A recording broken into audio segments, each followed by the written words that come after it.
uShembe kanye nomntwana kaphinda angene eButhelezi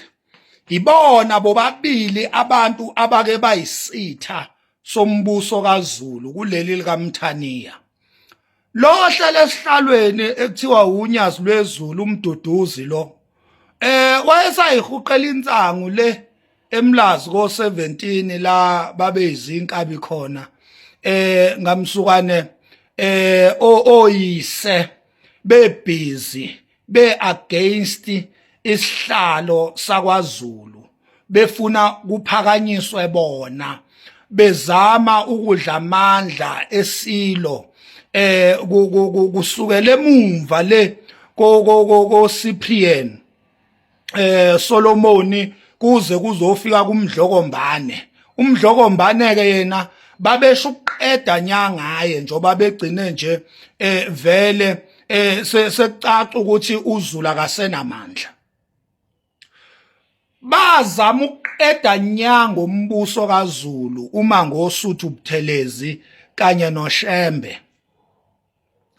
uZulu uwiki kanjena nje ingenxa yalabo bantu bobabili uShembe noButhelezi uShembe ngebandla lakhe uButhelezi ngenhlangano yakhe yeIFP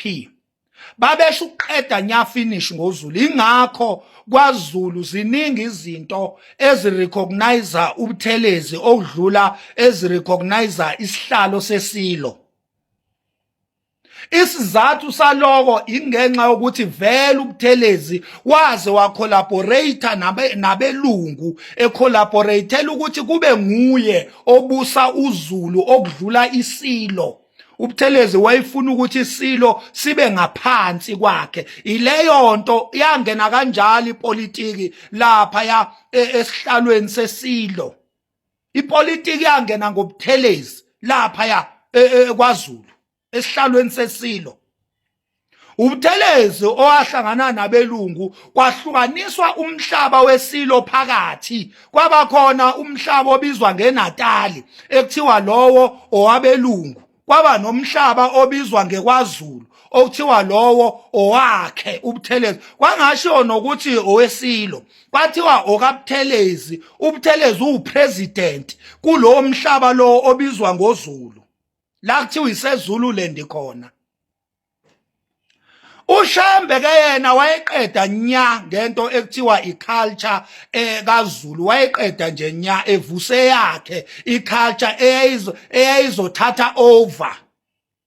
wayeqeda nje nya uShembe ngento ekuthiwa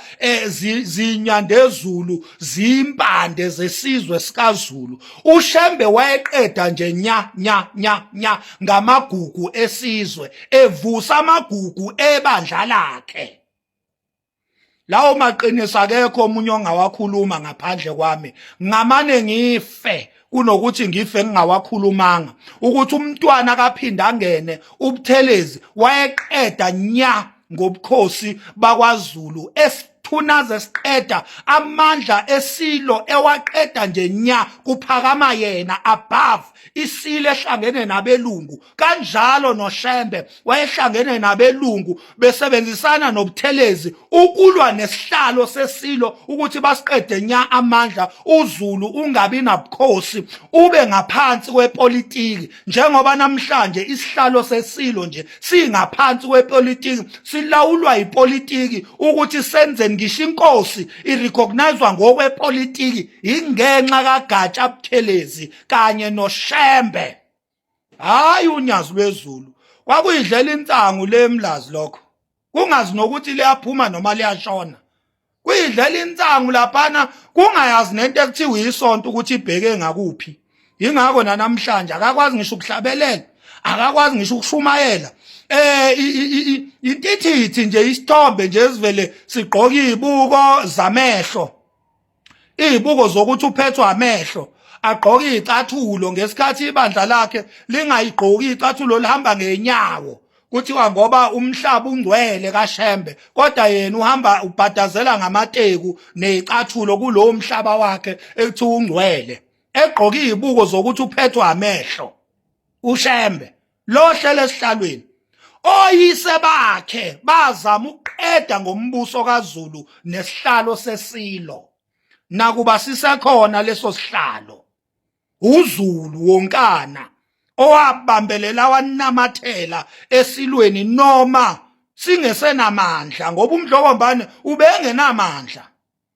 kodwa uZulu yena njengesizwe walo ebambelele esilweni nakuba namhlanje kusakhulunywa ngento ekuthiwa isilo ngoku kaButhelezi noShembe fanele ngabe akukhulunywa kwakhulunywa ngale yanto ekuthiwa isilo fanele ngabe uButhelezi uye ungqoshi shilizi esizweni sakithi kaZulu